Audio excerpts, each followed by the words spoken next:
Hey YouTube, welcome back. I am Rosco and this is Rosco Reviews. On today's episode, I'm going to show you how to install a basket strainer on a kitchen sink.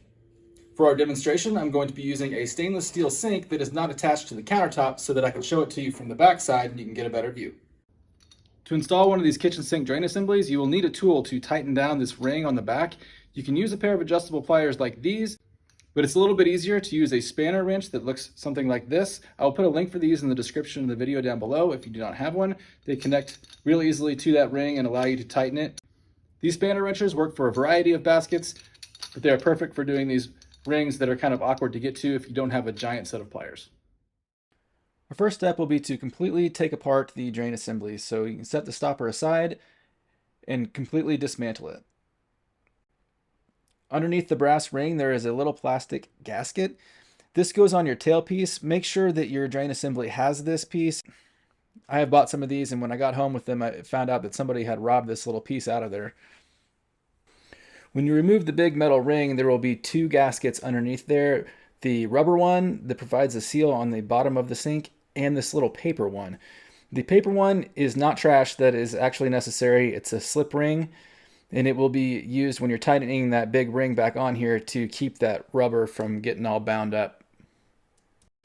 Now we're going to place our drain basket down into the sink. To do this, you will need some plumber's putty.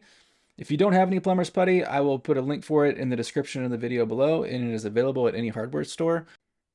Just pull out a good sized chunk of that putty, and you're going to make a little snake out of it and wrap it around the basket before you place the basket into the sink.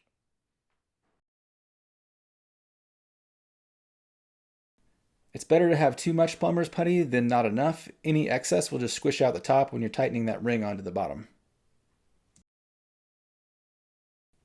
Go ahead and drop that drain basket down into the sink. You're going to want to try to get it as close to the center as possible. And I try to line up the crosshairs in the bottom of this. I think it looks a little bit nicer when you have them straight. Now with it flipped back over where we can see the bottom, we're going to go ahead and secure the basket on there. You'll put on the rubber ring first and then the paper ring. Again, that's a slip ring. It is important. Then the metal ring. This is the same order that it came off when you took it out of the package.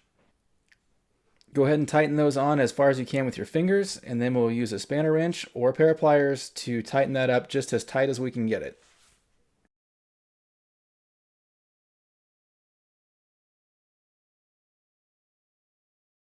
With that nice and tight, you should see the plumber's putty squishing out all the way around the drain on the top. We can clean that off, and you can save that by putting it back in the tub and use it again next time. Our final step will be attaching the tail piece. This is the piece that attaches down into the P-trap. This is where you'll need that little clear plastic gasket.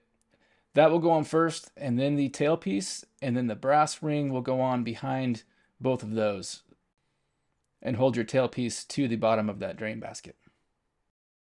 This has been how to install a kitchen sink drain assembly. I hope you found this helpful. Please like and subscribe, and we'll see you back here next time.